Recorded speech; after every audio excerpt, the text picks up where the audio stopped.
The months following the Battle of Sanctuary Prime brought changes that transformed galactic civilization.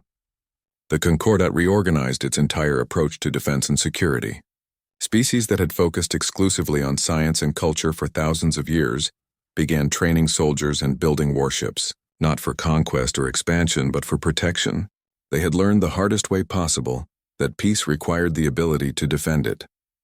Admiral Morrison became the unofficial military commander of Concordat Defense Forces. He spent his days traveling between worlds helping alien species establish proper military doctrines. The work was frustrating because everything humans considered basic warfare was completely foreign to civilizations that had never needed to fight. Morrison taught Krithian officers about aggressive tactics. He showed Luminari captains how to coordinate fleet movements. He even convinced the Quarians to share their advanced sensor technology for military applications. Captain Hughes received command of the first multi-species task force. Her fleet included human destroyers working alongside Krithian cruisers and Luminari science vessels. The cultural differences created constant challenges. Alien crews wanted to retreat when human doctrine demanded attack. They questioned orders that seemed suicidal by Concordat standards. Hughes learned to explain her reasoning rather than simply giving commands. Slowly, her alien officers began understanding how humans thought about combat. Lieutenant Shaw established the Concordat Tactical Academy on a space station near Earth. Students from 20 different species attended classes on adaptive warfare and strategic thinking. Shaw discovered that teaching aliens to fight like humans was nearly impossible. Their psychology simply did not support the aggression and risk-taking that made human tactics effective. Instead, he focused on teaching them to recognize threats quickly and respond decisively. Even cautious species could defend themselves if they acted fast enough. Colonel Porter led relief efforts for former Scourge victims scattered across dozens of worlds. The work was harder than combat in many ways. Individuals freed from the hive mind had no concept of independent thought or personal choice. Many suffered psychological trauma from memories of actions they were forced to commit. Porter's Marines became caregivers and teachers, helping confused beings learn to live as individuals. It was not the mission they trained for, but they approached it with the same dedication they brought to battle. Counselor Valara worked tirelessly to integrate humanity into Concordat society. She faced opposition from species who still feared the Deathworlders despite everything they had done. Some representatives argued that human military power needed restrictions. Others wanted guarantees that Earth would not use its forces for conquest. Valara reminded them repeatedly that humans had multiple opportunities to dominate the Concordat and chose protection instead. Eventually, most opposition faded, though suspicion remained in quiet corners. Commander Zixthara became humanity's strongest advocate among the Krithian people. He had fought the Scourge and been defeated. He had watched humans accomplish what his entire fleet could not. He understood that the galaxy needed warriors who chose when to fight and what to fight for. Zixthara spent years working with human officers, learning their tactics and teaching his people to think differently about defense. His transformation from defeated commander to inspired teacher became a model for other Concordat officers. The rescued civilians from various colony worlds spread stories about their experiences throughout Concordat space. A young Quarian named Talaris wrote a memoir about being trapped underground on Helios Prime for 2 weeks. She described the moment Colonel Porter breached the shelter entrance and told them in gentle words that they were safe now. Her book became required reading in Concordat schools. An entire generation grew up learning that humans came when called and fought when needed. Herlon, the Quarian scientist who first suggested contacting Earth, received recognition for his insight. Many species had dismissed him as reckless for proposing they called Deathworlders for help. History proved him correct in ways nobody anticipated. Herlon continued studying human culture and military history, trying to understand what made them so effective. He eventually concluded that humans succeeded because Earth taught them that survival required both strength and compassion. Other species had one or the other. Humans somehow maintained both. 5 years after the Scourge invasion ended, Sanctuary Prime hosted a memorial ceremony. Representatives from every Concordat species attended, along with human military leadership. The ceremony honored those who died during the war, including the 5 human Marines who fell protecting alien civilians. Admiral Morrison stood before the assembled crowd and delivered a speech that defined humanity's role in galactic civilization going forward. Morrison spoke about the nature of strength and courage. He reminded everyone that humanity came when called and fought when needed, and asked nothing but cooperation in return. He warned that the universe contained worse threats than the scourge waiting in the darkness. The Concordate's peaceful nature had left them vulnerable to dangers they could not imagine. But the galaxy now had something it lacked before, a species that evolved in darkness and learned to carry light. Humanity would stand between civilization and chaos because no one else could. The ceremony concluded with the unveiling of a monument in the central plaza of Sanctuary Prime. The statue depicted a human marine in powered armor helping a Crithian civilian to safety while holding a rifle ready in the other hand. The inscription was written in every known language. It read simply, "They came when we called." Morrison stood before the monument and felt the weight of responsibility settling on his shoulders. Humanity had become the guardians of galactic peace. It was a burden his people would carry willingly. Captain Hughes looked at the monument and thought about Freedom's Edge still patrolling the border regions. Her crew was out there right now protecting colonies and responding to threats and showing the flag. They were exhausted from years of continuous operations. But when she asked if anyone wanted reassignment, every officer requested to remain at their post. Humans understood that freedom required eternal vigilance. They had learned that lesson from Earth and brought it to the stars. Lieutenant Shaw stood in the Tactical Academy and watched students from a dozen species working through combat simulations. They were learning slowly, but they were learning. A luminary cadet named Solara approached him after class and asked a question that Shaw had been expecting. She wanted to know why humans were so good at war. Shaw considered his answer carefully. He told her that humans were not good at war. They were good at protecting what they loved. The skills happened to be similar. Colonel Porter visited the rehabilitation center where former scourge victims learned to be individuals. A being that once served as part of a fighter craft pilot now worked in the center's gardens growing food. Another who had been a weapons operator taught mathematics to young students. They were not monsters. They were victims learning to live free lives. Porter watched them and felt pride that humanity chose rehabilitation over extermination. That choice defined what made humans different from the scourge. Counselor Valara met with Admiral Morrison one final time before he returned to Earth for leave. She asked him the question that haunted her since the first battle. Why did humans develop such devastating military power when they knew other species would fear them? Morrison's answer was simple and profound. He told her that Earth taught humanity the universe was dangerous.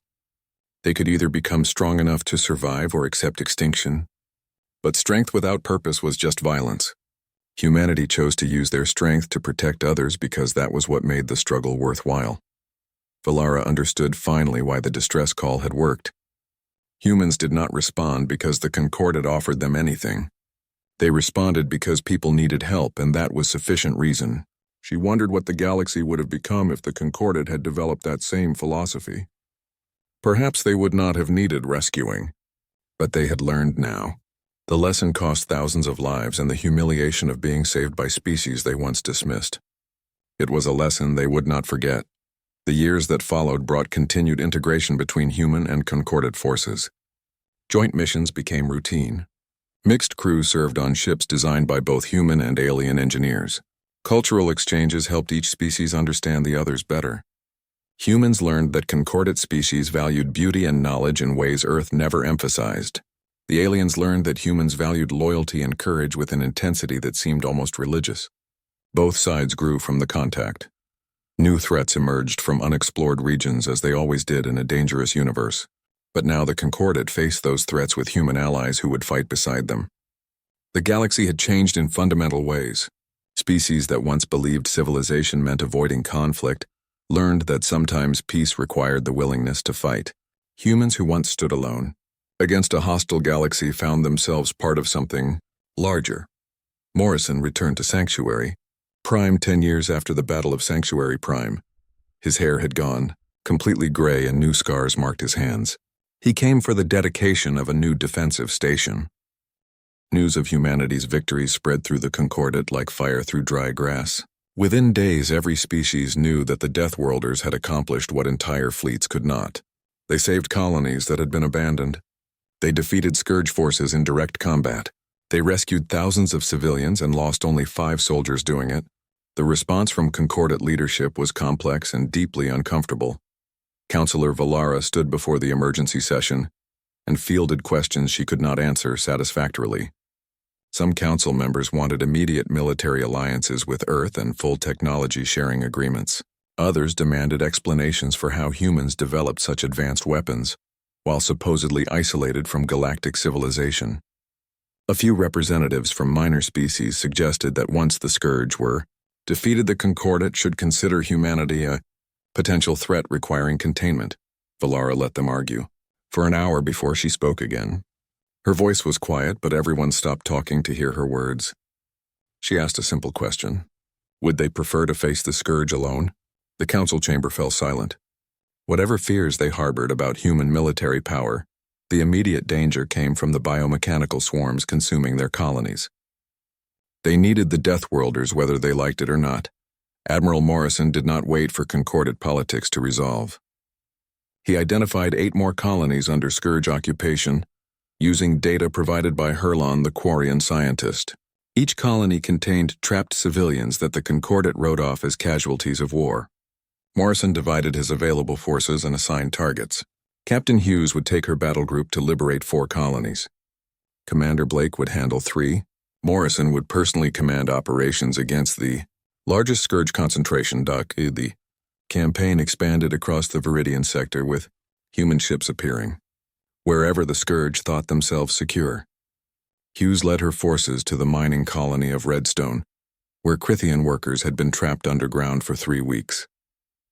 The Scourge had turned the surface into a nightmare landscape of biological weapons and harvesting facilities. Hughes did not bother with subtlety. She simply ordered her ships to bombard everything that was not underground until nothing remained standing. Blake encountered fiercer resistance at the agricultural world of Greenfield.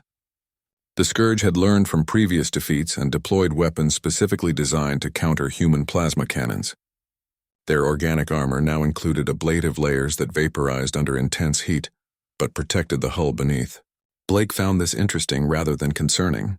He simply switched tactics and used missiles with armor-piercing warheads that punched through the ablative layers before exploding internally. The Scourge hive mind recognized it was losing the war of adaptation. Every time they countered one human weapon, another appeared. Every time they developed a defense, humans found a weakness to exploit. The aliens had never encountered an enemy that could innovate tactically during combat. Their entire strategy relied on overwhelming opponents through adaptive evolution. But evolution took time and humans did not give them any. Lieutenant Shaw noticed something disturbing in the tactical data. The Scourge were pulling back from their invasion front. Ships that should be attacking Concordat worlds were instead retreating to rally points in deep space. Shaw recognized the pattern immediately. The hive mind was consolidating forces for a massive counterattack. He reported his findings to Morrison along with a prediction. The enemy would target Sanctuary Prime itself because destroying Concordat leadership would fragment resistance. Morrison studied Shaw's analysis and agreed completely. He immediately ordered all task groups to converge on Sanctuary Prime. The Concordat received notification of the human withdrawal, and panic spread through their leadership. Commander Zix Thara sent urgent messages asking if humanity was abandoning them. Morrison's response was blunt. The Scourge were coming to Sanctuary Prime with everything they had. Human forces would be there to meet them. The Concordat could prepare to evacuate or prepare to fight. Their choice. Counselor Valara made a decision that would define her legacy. She refused to order evacuation. Instead, she sent messages to every Concordat military unit requesting volunteers to defend the capital. The response surprised even her. Zixithara brought what remained of his Crithian fleet. Luminary Captain Solara offered her science vessels to provide sensor support and electronic warfare capabilities. Even the reclusive Quarians dispatched 12 warships from their sealed homeworld. The alien ships were not combat effective by human standards. Their weapons lacked the power to seriously threaten Scourge vessels. Their armor could not withstand concentrated fire. Their crews had minimal combat training and tactics designed for defense rather than aggression. But they came anyway because humans had shown them what courage looked like. The Concordat species positioned their ships between human vessels and Sanctuary, Prime making a statement that words could not convey. Admiral Morrison reviewed the defensive formation and felt something he rarely experienced: respect for non-human allies. The Concordate ships would not last long in serious combat, but they were there. Their crews knew they might die and came anyway. Morrison opened fleet communications and spoke directly to every alien captain. He told them to hold position and provide sensor data. When the Scourge arrived, humanity would handle the fighting. The Concordate just needed to be brave enough to stand firm. Morrison believed they could do that. The Scourge Armada began arriving in groups as scattered forces converged on the target system. Shaw tracked each emergence and compiled data on enemy strength. His projections were grim. More than 200 vessels would participate in the attack. The human fleet had 70 ships, including those still undergoing repairs from previous battles. Morrison studied the numbers and felt no fear. Humans had always been outnumbered. That just made the eventual victory more satisfying. Captain Hughes walked through Freedom's Edge and spoke with her crew before the battle. They had been fighting continuously for weeks with only brief rest periods between engagements. Her people were exhausted, and her ship carried scars from multiple battles. But when she asked if anyone wanted to stand down, every hand raised to volunteer for the fight ahead. Hughes felt pride threatening to choke her. These were her people, and they would follow her into hell. Colonel Porter assembled his Marines in the deployment bay of the assault transport Warhammer. He had led these soldiers through some of the hardest fighting humanity had seen in decades. They had suffered casualties and witnessed horrors, and never once hesitated when ordered forward. Porter told them that the coming battle would determine whether the Concordate survived as a civilization. But more importantly, it would show the galaxy what humans stood for, not conquest or domination. Protection of those who could not protect themselves. The Scourge fleet emerged from faster-than-light travel in perfect coordination. 200 vessels materialized in a sphere surrounding Sanctuary Prime. The formation was mathematically precise and tactically brilliant. Every approach vector was covered. Every defensive position was targeted. The hive mind had calculated that even human forces could not defend against such overwhelming numbers. It was the largest military operation the Scourge had ever attempted, and they had just made a fatal mistake. Admiral Morrison watched the enemy formation resolve on his tactical displays and smiled grimly. The Scourge had surrounded Sanctuary Prime, which meant they had also surrounded themselves. Morrison opened communications on all frequencies, including those the Concordate could monitor. His message was brief and would be quoted in history texts for generations. He said negative and engaging. Then every human weapon in the system opened fire simultaneously. The battle exploded across every dimension. Hughes led her destroyer screen in slashing attacks that broke apart Scourge formations before they could establish firing positions. Blake brought his dreadnoughts to bear with railguns that punched through multiple targets with each shot. The valiant Dawn coordinated fleet fire control, ensuring that no weapon wasted ammunition. Within minutes, the careful Scourge formation was chaos as human ships cut through it like knives through flesh. The Scourge tried to adapt, but Lieutenant Shaw had predicted their responses. Every time they shifted defensive posture, human tactics changed to exploit the transition period. The aliens found themselves fighting not one coordinated enemy, but dozens of independent battle groups, each operating with aggressive autonomy. The hive mind struggled to process the tactical complexity. Individual Scourge vessels began making mistakes as the controlling intelligence became overwhelmed. Porter launched his most audacious operation yet. He led Marine boarding teams directly at the Scourge flagship. The massive vessel served as the hive mind's primary processing node, and destroying it would cripple enemy coordination. Boarding actions in space combat were considered suicide by Concordate standards. Human Marines trained for them religiously. They breached the organic hull and fought through corridors that tried to consume them. Behind them, more boarding teams hit other key vessels, spreading chaos through the enemy network. Inside the Scourge flagship, Porter's team discovered something unexpected. The hive mind was not a single organism, but a biological Task Group Hammer emerged from faster than light. Travel 3 million kilometers from the Crithian colony. World of Chiton Ridge, Captain. Hughes stood on the bridge of Freedom's Edge and watched her tactical displays fill with enemy contacts.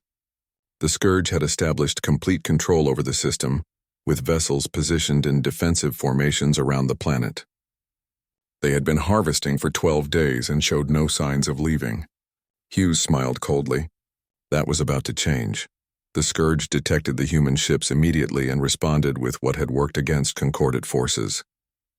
They launched massive waves of fighter craft designed to overwhelm point defenses through sheer numbers. Thousands of small vessels accelerated toward the human formation like a swarm of locusts. Hughes waited until they committed fully to their attack vector. Then she gave the order her crew had been waiting for. All ships engaged defensive fire. Human destroyers carried point defense systems that could track and eliminate hundreds of targets simultaneously. Automated turrets swiveled and locked and fired in perfect synchronization. The space between the fleets became a storm of tungsten projectiles moving at hypersonic velocities. Scourge fighters flew into that storm and simply ceased to exist. Organic armor shredded.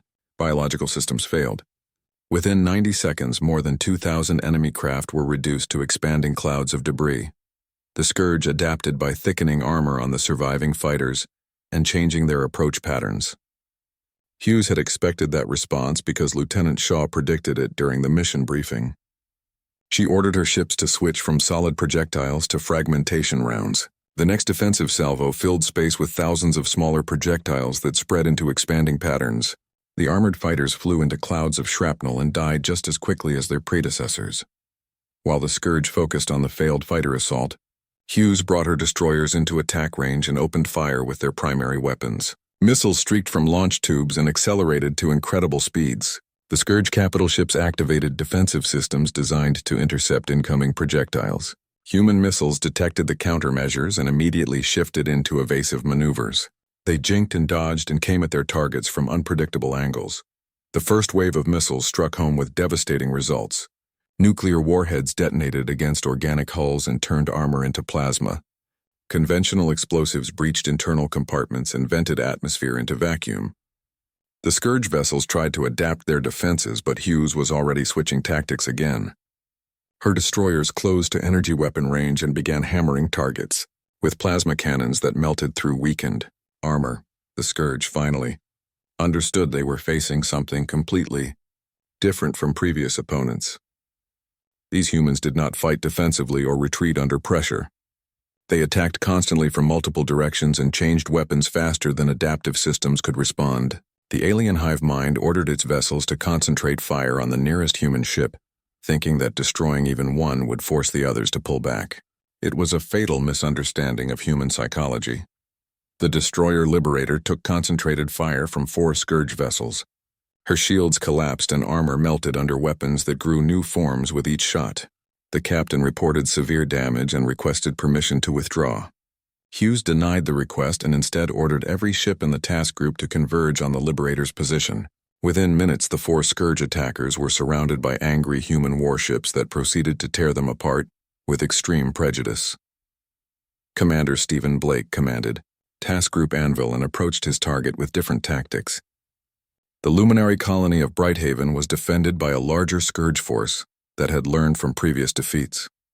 Blake's sensors detected modified weapons and enhanced defenses, specifically designed to counter human railguns and missiles.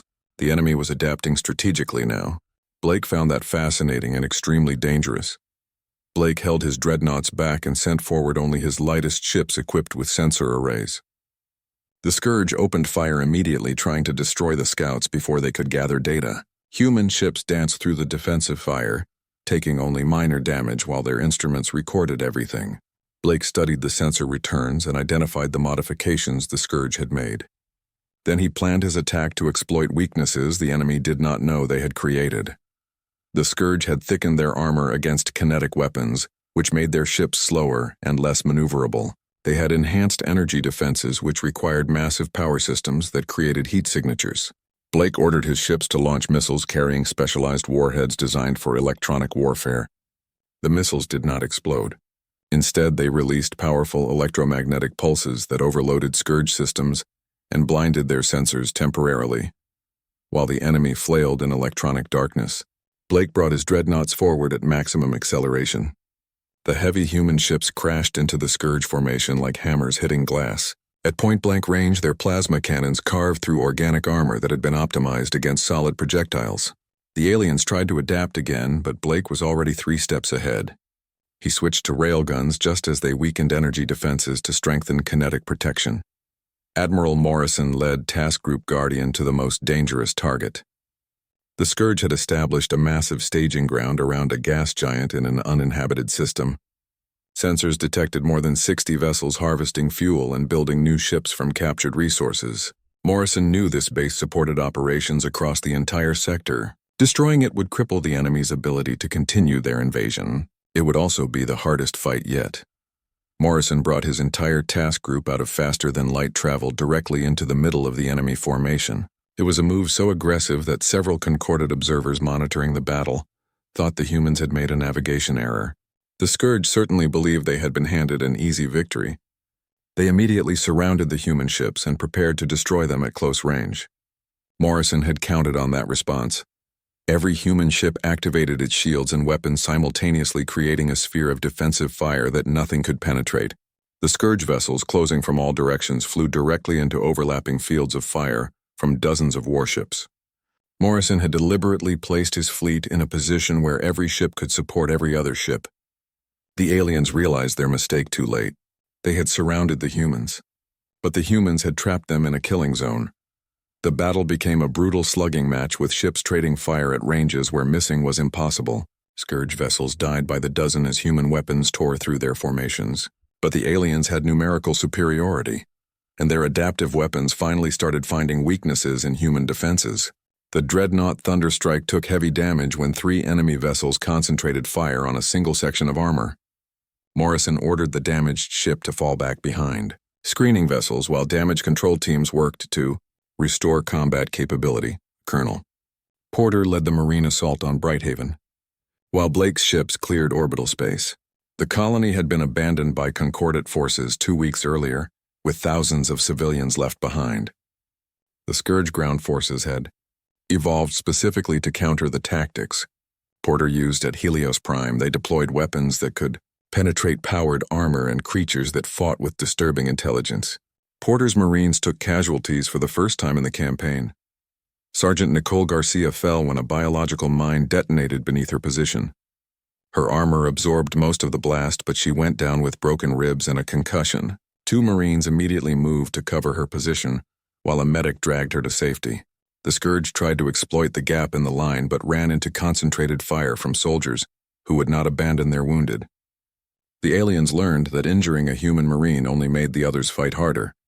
Porter reached the first civilian shelter after 6 hours of continuous combat. The luminary inside had been hiding without food or water for 12 days. Many were injured and all were terrified. Porter removed his helmet and spoke to them in their own language. He told them that the humans had come to take them home. A young luminary male asked why humans would risk their lives for strangers. Porter said it was because someone had to, and humans were good at this kind of thing. The 3 battles concluded within hours of each other. Hughes secured Chiton Ridge with minimal casualties and rescued every Crithian civilian.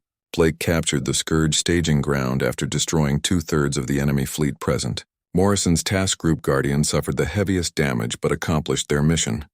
Across 3 star systems, the humans had shattered Scourge forces and saved thousands of lives that the Concordat had written off as lost. The cost was higher than previous engagements. 7 human ships required major repairs. 93 Marines were wounded seriously enough to need medical evacuation. 5 soldiers died holding defensive positions so civilians could escape to transport ships. Morrison stood in the Defiance medical bay and looked at the names of the fallen. The human fleet moved through space like a pack of predators hunting prey. Every ship maintained perfect formation, while sensors swept the darkness ahead looking for threats. On the bridge of the Defiant, Admiral Morrison watched the tactical displays and thought about what they would find at Helios Prime. The Concordat data suggested 40 Scourge vessels harvesting the colony, while 3,000 civilians hid in underground shelters waiting to die. Morrison had no intention of letting that happen. Captain Hughes stood on the bridge of Freedom's Edge and felt the familiar tension before combat settling into her muscles. Her destroyer was smaller than the battleships behind her, but faster and more maneuverable. She had handpicked her crew from veterans who understood aggressive tactics and trusted each other completely. When Morrison gave the order to advance, Hughes would take her squadron straight into the enemy formation and create chaos. That was what destroyers did best. Lieutenant Shaw sat in the Combat Information Center of Valiant Dawn, surrounded by holographic displays showing everything the fleet sensors could detect. He had been analyzing Scourge combat patterns for days and found weaknesses in their adaptive technology. The aliens changed their defenses to counter whatever attacked them, but the changes took time. If human ships switched weapons constantly and attacked from multiple directions simultaneously, the Scourge would not be able to adapt fast enough. Shaw sent his tactical plan to Morrison and received immediate approval. Deep in the troop bay of the assault transport, Hammer Colonel Porter inspected his Marines one final time. Each soldier wore armor that weighed more than a civilian car but moved like a second skin. Their weapons could punch through starship bulkheads, and their training emphasized speed and aggression over caution. Porter had fought in every major human conflict for the past 20 years, and he knew these men and women would follow him into hell if necessary. Today they might have to. The fleet dropped out of faster-than-light travel at the edge of the Helios system and immediately went to battle stations. Every weapon charged and every shield activated, and every crew member moved to their combat position. Morrison studied the enemy formation displayed on his screens. 47 Scourge vessels surrounded the colony world in a loose sphere. They looked like something grown in a nightmare, with organic hulls that pulsed and weapons that seemed alive. Morrison felt no fear looking at them. He had fought worse. Hughes received her orders and grinned. Morrison was giving her exactly what she wanted. Take the destroyer screen forward and hit the enemy hard enough to make them react. The Scourge would focus on her ships while the main battle group maneuvered into position. It was dangerous and aggressive and completely insane by Concordate standards, which made it perfect. Hughes opened fleet communications and spoke to her squadron commanders. Her voice was calm and steady. They had trained for this. Now they would show the galaxy how humans fought. The destroyers accelerated ahead of the main fleet, moving faster than anything their size should be capable of. The Scourge detected them immediately and responded by launching swarms of fighter-sized craft. The small alien ships moved in perfect coordination, like a single organism with 1,000 bodies. They closed on the human destroyers, expecting to overwhelm them with numbers. Then the human point defense systems opened fire. Tungsten slugs filled the space between the fleets, moving at velocities that turned them into tiny meteors. The Scourge fighters flew directly into the barrage and disintegrated. Their organic armor offered no protection against chunks of metal accelerated to hypersonic speeds. Within seconds, hundreds of alien craft became clouds of debris. The survivors tried to adapt by changing their approach vectors, but human targeting computers predicted every move and adjusted fire accordingly. Hughes watched her tactical display fill with red symbols marking destroyed enemies and felt satisfaction. The Scourge were powerful, but they fought according to predictable patterns. They expected opponents to use energy weapons and sophisticated defenses. Humans used simple physics. Mass times velocity equals dead enemy. She ordered her ships to break formation and attack from multiple directions. The Scourge tried to track them, but human destroyers moved too fast. While the destroyers created chaos, Morrison brought the main battle group through a calculated gravity slingshot around the system's star. The maneuver was risky and required perfect timing, but it placed his dreadnoughts exactly where he wanted them. The Scourge vessels suddenly found themselves caught between Hughes's destroyers and Morrison's capital ships. The Admiral gave a single order: all ships fire. The human dreadnoughts carried railguns that could accelerate projectiles to a significant fraction of light speed. When those weapons fired, the results were catastrophic. Solid slugs punched completely through Scourge vessels and kept going to hit ships behind them. The aliens had never encountered kinetic weapons on this scale. Their adaptive armor was designed to absorb energy attacks. Against pure mass moving at relativistic speeds, their defenses were useless. 3 Scourge capital ships died in the first salvo. Their organic hulls ruptured and atmosphere vented into space, and secondary explosions tore them apart from inside. The surviving aliens tried to adapt by thickening their armor and changing defensive postures. Shaw watched from Valiant Dawn and predicted their response perfectly. He ordered the fleet to switch to plasma cannons. The Scourge adjusted to counter kinetic weapons just as superheated matter began melting through their hulls. The space battle raged while Colonel Porter prepared his Marines for planetary assault. The plan was simple and brutal: fight through whatever defenses the Scourge had on the ground and reach those civilian shelters before the aliens could kill the survivors. Porter had enough firepower to level cities, but his mission was rescue, not destruction. His dropships launched from the assault transports and dove into Helios primes. Atmosphere trailing fire, the Scourge. Ground forces detected the incoming assault and opened fire with biological weapons that grew from the planet's surface. Organic cannons launched projectiles that burst into acid clouds. Living mines crawled toward the landing zones. Swarms of flying creatures attacked with claws and teeth. Porter's Marines descended into hell and came out fighting. The dropships had armor that could survive atmospheric re-entry. The acid attacks scored the hulls but did not penetrate. The mines detonated against blast shields and accomplished nothing. When the ships landed, Marines poured out in perfect formation. Their weapons spoke with thunder and everything in their path died. The Scourge had evolved to fight fragile concordate species who retreated under pressure. Humans in powered armor did not retreat.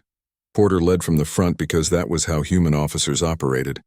His armor took dozens of hits that would have killed an unprotected person. He simply kept moving forward while his weapon carved a path through enemy positions.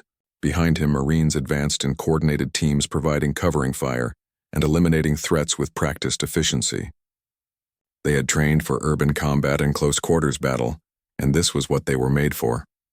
The first civilian shelter was 3 kilometers from the landing zone. Porter's force fought for every meter against enemies that adapted and evolved and refused to die easily. But humans were more stubborn. 4 hours after landing, the Marines reached the shelter entrance. Porter personally breached the sealed door and found himself facing terrified Quarian civilians who could not believe anyone had come for them. A young Quarian female clutched 2 children and stared at Porter's armored form with wide eyes. She asked in a trembling voice if he was real or just another nightmare. Porter removed his helmet so she could see his human face. He told her in careful concordate standard that she was safe now. The United Earth Fleet had come to take her home. Behind him, more Marines secured the area while medics began treating injured civilians. Above the planet, the space battle reached its conclusion. The Scourge had lost more than 30 vessels and the survivors were trying to retreat. Morrison ordered Hughes to pursue and destroy any ship that attempted to escape. Human destroyers hunted the fleeing aliens through the system and eliminated them one by one. By the time the shooting stopped, only 16 Scourge vessels had managed to jump to faster-than-light travel. The rest became debris orbiting Helios Prime. The human fleet suffered damage but no losses. 4 destroyers needed repairs and 2 dreadnoughts had hull breaches that would require time in dock. 47 Marines were wounded, but only 3 had injuries serious enough to remove them from duty. Every single civilian was successfully evacuated. Porter personally carried an elderly Crithian who could not walk to the transport ship. The alien kept saying thank you in broken English, and Porter told him it was what humans did. Morrison transmitted a full report to Sanctuary Prime, including tactical data on Scourge vessels and combat recordings. He requested information on any other colonies under attack and offered to assist in their defense. Then he addressed Counselor Valara directly. His words were simple. He told her that humanity came when called and would continue fighting until every civilian was safe. The Concordate could help her stay out of the way, but humans would not abandon people who needed protection. Valara watched the battle recordings with hands pressed against her face. The stars above the Viridian sector had always been peaceful. For thousands of years, the alien species living there enjoyed quiet lives filled with art and science and long debates about philosophy. The Crithians built towers that reached into the clouds on their desert worlds. The Luminari created music that could make light dance through the air. The Quarians swam in vast underwater cities where buildings grew from living coral. They called themselves the Galactic Concordate and believed they represented the best that intelligent life could achieve. Earth existed far from their perfect worlds. The Concordate knew about humans but wanted nothing to do with them. Earth was a death world where gravity crushed bones and storms leveled cities and predators hunted in every shadow. The humans who survived there were violent and crude and completely unsuited for civilized society. At least that was what every species agreed upon when they spoke of humanity in hushed voices. Everything changed on a cold morning when Commander Zixthera detected something impossible on his sensors. Ships were appearing at the edge of the sector, and they moved like nothing he had ever seen. Their hulls seemed to be made of living metal that shifted and changed, their weapons charged with energy that made his instruments scream warnings. Zixthara commanded the finest battle fleet in the Concordate, but he felt fear crawling up his spine as he watched those alien vessels approach. The Scourge had found them. Nobody knew where they came from or what they wanted beyond consuming everything in their path. They did not negotiate or retreat or show mercy. They simply arrived and began harvesting. Zixthara ordered his fleet to engage, and for 3 hours his ships fired every weapon they possessed. The Scourge vessels absorbed the damage and adapted and came on stronger. When Zixthara finally retreated, he had lost half his fleet and gained nothing. The Luminari tried talking to the invaders. They broadcast messages in every known language offering peace and cooperation. The Scourge responded by destroying their communication stations and landing troops on the colony of Brighthaven. Thousands died in the first hour.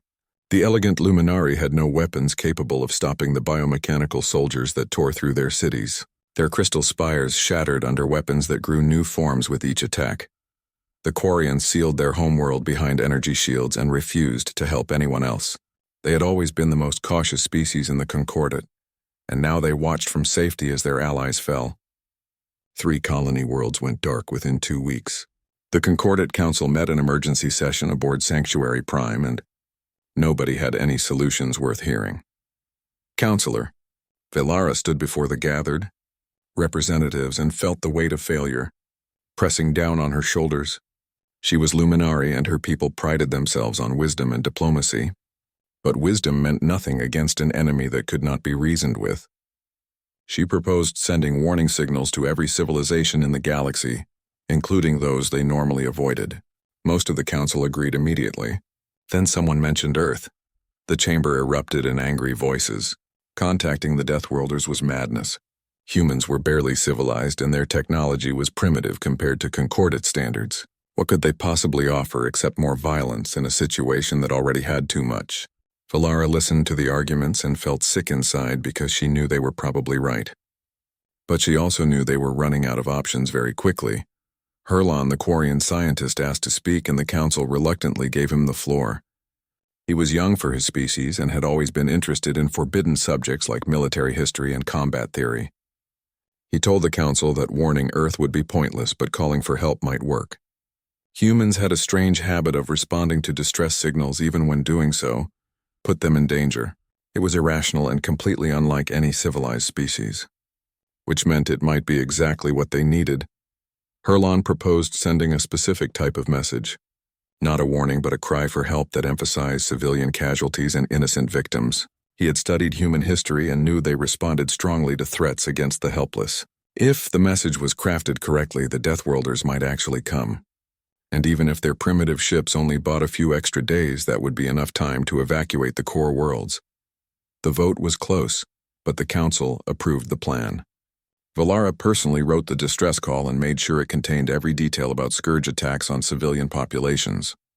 She described children hiding in shelters and families torn apart and colonies burning under alien weapons. It made her feel dirty using suffering as bait, but she told herself it was necessary. The message went out on every frequency that might reach human space. Light years away at Frontier Station Epsilon, Admiral Jack Morrison was reviewing supply reports when the signal arrived. He was a big man with gray in his hair and scars on his hands from decades of military service.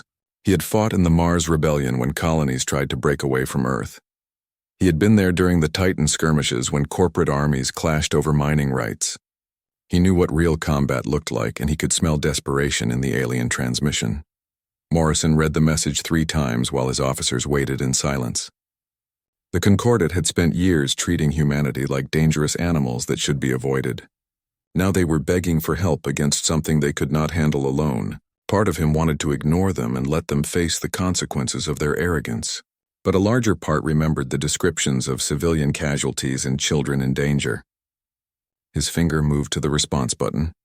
Captain Linda Hughes was in the combat simulator when the alert came through. She commanded the destroyer Freedom's Edge and had a reputation for aggressive tactics that made admirals nervous. She also had a reputation for never leaving anyone behind no matter how bad the situation got. When she heard about the Concordat distress call, she immediately volunteered to lead the first response group. Morrison approved without hesitation, because he knew Hughes would do what needed to be done.